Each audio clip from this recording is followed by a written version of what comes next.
Moadim Besimcha. Nathan et Leslie, les enfants. Et effectivement, je suis parti. J'ai dit bon au revoir plus ou moins à beaucoup de monde, mais j'ai vu que tu étais occupé. J'ai demandé à Hana de vous transmettre nos salutations les plus distinguées, comme on dit en français, mais les plus amitites. Et à ton papa aussi. Et ainsi qu'à la maman de Leslie, j'ai retransmis à ces trois personnes qu'on n'est pas parti comme des voleurs, mais on est parti parce qu'il fallait rentrer, j'étais fatigué, j'avais un long voyage. Maintenant, ce que je voulais vous dire, effectivement, je ne vous ai pas dit sur place, j'ai beaucoup parlé avec Laurent Pranania, j'ai beaucoup apprécié les discussions que j'ai eues avec lui, mais je voulais en fait vous transmettre quelque chose par rapport au plaisir et la gahava que j'ai eu de me retrouver parmi vous, d'Afka Akida. On est en 1982, en juin 82, on est à Montreux, au bord du lac Léman. Et j'avais cours avec Manitou. On ne savait pas que quelques jours plus tard, le 5 juin 82, la guerre du Liban allait commencer en Israël et qu'on allait rentrer dans des périodes de guerre très compliquées. Et on était au bord du lac Léman et Manitou nous a donné un cours. Et je pense que quand je vous ai vu avec tout le monde autour de vous dans la souka, dans votre maison Akida, avec ce vent frais du désert qui venait sur vous. Il y avait d'un côté la chaleur humaine et d'un autre côté le vent froid du désert. J'ai pensé à ce moment-là, à ce cours que j'ai eu de Manitou que je vais vous transmettre. Manitou, il ne savait pas que quelques jours plus tard, on allait recevoir à la Yeshiva de Montreux, il y avait un seul téléphone, donc c'est pas comme aujourd'hui, chacun a son portable. On avait une cabine téléphonique dans la Yeshiva. Des fois, il y a Menachem Begin qui a téléphoné, des fois c'était le Rav Ovadia Yosef, ça m'est arrivé de répondre. Il voulait parler avec le Rav Moshe ou Rav Freiman. Et ce jour-là, il y a eu un coup de téléphone. On a annoncé que le gendre de Manitou qui habitait à Efrat, juste derrière moi, son unité a été mobilisée et lui non. Il a voulu rejoindre son unité, il est tombé, il est monté au Liban sans être recevoir de Tzaf Shmoné. Et en sautant d'unité en unité pour arriver à son unité, il a été tué au Liban, il a été tué. Et donc Manitou a été appelé pour l'enterrement de son gendre. Donc le cours qu'il nous avait donné juste avant, un jour avant, c'est ce que je vais vous transmettre maintenant. On est dans Maseret Brachot, dans la Daf, l'Amed Amoud Aleph. Et la Gemara pose la question, Ayarochev al-Chamor, quelqu'un qui est en train d'aller sur le chemin, et il est sur son âne. On va traduire aujourd'hui, il est en voiture, il n'a pas fait mincha, il n'a pas fait arvit. Il est en train sur le temps de mincha arrive, qu'est-ce qu'il fait? Tanou Rabbanan, Ayarochev al-Chamor, vegiya zman tfila, im yesh lo mi she'achez et chamoро, yired lemata ve'yitpalel. Im lav, yoshev al mekomo u'mitpalel. Si quelqu'un il a un chamor, il peut s'attacher au chemin pour que le chamor il s'en va, et il descend de façon en sécurité près du chamor, il peut descendre et se mettre, faire cette file-là à côté. La suite de la Gemara a tout dit non, même s'il peut, il peut pas, il doit rester sur le chamor parce qu'en fait, il va être complètement moutrade, il va être complètement tout le temps à se poser la question, est-ce que mon âne il va partir? Est-ce que je vais me faire écraser par d'autres chamorim?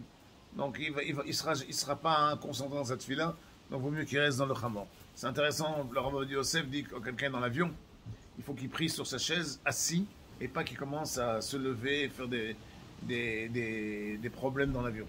C'est ce que le Rav Ovadia Yosef, c'est dans sa psycha basée là-dessus. Moi, ce qui m'intéresse, c'est la suite. Et vous allez voir comment ça vous concerne à vous, la famille Zoberman, actuellement. Tano Rabbanan. Aya omed bechutz laaretz. Quelqu'un qui se trouve en chutz laaretz. Ichaven et libo keneged Eretz Israël.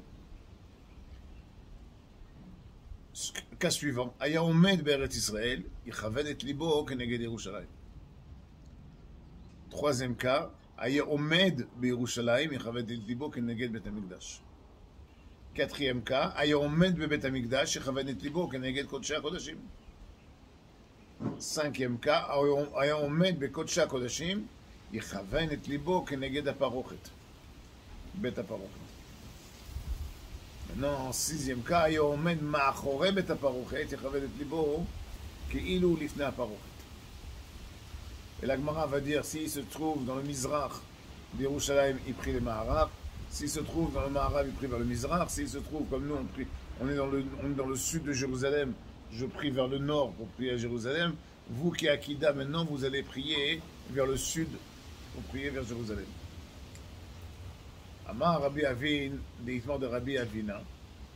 C'est pour ça qu'il y a marqué, Rabbi Avin, il dit au nom de Rabbi Avina. Mike, pourquoi la Torah est marquée dans Shir HaShirim, Migdal David, Savarer, Banouy le Talpiot, que la ville de David, c'était comme une sorte de tourelle qui donnait sa tête de tous les côtés, comme le quartier de Talpiot. Qu'est-ce que ça veut dire Talpiot? La Gemara nous dit, Talpiot, Mashmaout, c'est Tel Shekol Apiot Ponimbo. C'est vers la colline où toutes les faces de tout le monde, toutes les têtes se retrouvent par rapport à ça, se tournent vers elle. Alors maintenant, vous posez la question. Le GPS n'existait pas encore. Les Juifs n'ont pas encore créé le Waze. Mais ils nous posent la question. Est-ce que c'est une sorte d'endroit pour savoir de quel côté prier? Je suis en France, je dois prier vers Israël. Je suis là. C'est pas ça que la Gemara va nous dire. Il nous dit, Rabbanitou, il nous dit quelque chose de beaucoup plus fort. Il nous dit, quand vous allez je vous trouve en route s'arrête. À Montreux, c'était spécial. À Montreux, vous êtes la Avira de la Yeshiva, hein, vous êtes déjà dans une Avira de Yerushalayim. Mais il me dit, si on va à Genève, dans la communauté de Genève, ou dans le 16e à Montevideo. À Montevideo, c'était aussi spécial, il y avait le Rav Gottlieb Zechorah. Mais vous avez dans une synagogue consistoriale classique. Et je veux parler là-bas, hein, je monte sur la Doukhan et je commence à parler. Si je parle, même à l'école Maïmonide, et j'explique aux jeunes, vous savez quoi, il faut aller en Eretz Israël, reconstruire le Beth Amikdash, on va refaire le Chidush à Korbanot, on va faire la Ktoret, vous allez me prendre, mais c'est quoi ce fou? D'où il vient ce fou? Déjà, vous m'avez pris pour un fou. C'est-à-dire que le parler en Chutz Laaretz, du Kodesh à Kodashim, ça passe pas. La Gemara nous dit comment un rave, en fait, c'est pédagogique. Quand tu te trouves en Chutz Laaretz, le peuple, il peut comprendre une seule chose. La dimension d'Eretz Israël. Ça, ils peuvent comprendre. Dans la Touma dans laquelle se trouve le judaïsme français, il a une seule possibilité de comprendre, c'est la dimension d'Eretz Israël. Tu as pris la France, le français, le bon galouto-comateux, tu l'as emmené en Eretz Israël. Il peut être à Tel Aviv, sur la plage, à Gordon, en train de faire Betengav, comme des saucisses, et se faire des photos sur Instagram pour montrer à tout le monde comment il est bien bronzé. Là, hein, tu peux lui parler seulement d'Yerushalayim. Tu peux pas venir sur la plage et commencer à lui parler du Mayafe Kohen Gadol chez Yotze Mikod chez Akodashim. Il va te regarder, il va te dire c'est quoi ce fou. Le langage ne parlera pas, la pédagogie ne passera pas. Tu peux lui faire parler d'une seule chose, Yerushalayim. Lorsque tu es à Yerushalayim, tu peux commencer à parler du Mikdash. Lorsque tu te trouves dans le Mikdash, tu peux commencer à parler du Kodesh HaKodashim. Et lorsque tu te trouves face à la Even Hashtia, face à la Parochet, là tu peux commencer à parler de choses extraordinaires comme le Mikdash. Dans quel rapport avec la famille Zoberman? Quand je vous ai eu le mérite, Akadosh Baruch Hu m'a donné un srout énorme de vous avoir eu en classe de seconde. Quand je partais là-bas, j'avais été voir mon oncle, le Rav Guest du Kotel, et je lui ai dit, tonton, ma femme vient d'accoucher de Teila, mon enfant a 3 jours, et j'ai décidé de partir pour 2 ans en Chutz Laaretz. Nachon, je suis un fou, il ne faut pas que je parte. Et là, mon oncle me dit, tu dois partir. Je dis quoi? Toi, Dafka, le Rav du Kotel, tu me dis de partir, de quitter. Il me dit tout à fait. Il me dit, tu vas pas partir pour faire ta carrière politique ou ta carrière de Rav. Tu vas là-bas pour sauver un seul juif. Tous tes 2 ans avec ta femme et tes enfants que tu vas partir en Chutz Laaretz, tu le fais pour une seule personne. Laquelle, je ne sais pas. Si tu le fais les Shem Shamaim, il me dit, Akadosh Baruch Hu te donnera la bracha d'avoir plus de personnes qui se rajouteraient à ça. Et tu auras des Tosafot. Pas une, mais 10, 20, 30. Mais surtout, ne va pas pour faire une carrière de travail. Tu vas pour le Sharet Tam Israël. Tu vas pour donner. Et je suis arrivé à l'école. Pour beaucoup de personnes, j'étais un Abam, une sorte de martien qui tombait sur terre. Vous me regardez comme si qui j'étais, qu'est-ce que j'étais, de quoi je parle. Il y en a même qui pensaient que la Torah Tarafkouk, c'est moi. Il y en a beaucoup, mais jusqu'à maintenant. Ils pensent qu'encore c'est moi qui l'ai écrit, que je puisse comprendre déjà 1 millième ou 1 millionième de sa chorma. Mais ils n'avaient jamais entendu parler de tout ça. Quand j'étais à Maïmo et je vous aurais parlé de la ville de Kida, que vous allez arriver avec vos enfants, vous allez faire l'itnachalou dans un endroit où la macolette la plus proche de Rami Lévi elle se trouve à Char Binyamin, et si tu veux, tu as oublié un litre de lait ou un morceau de truc, il faut aller voir les voisins. Vous me regardez avec des... Mais c'est quoi ce fou? Mais de quoi il débarque celui-là? De quoi il parle?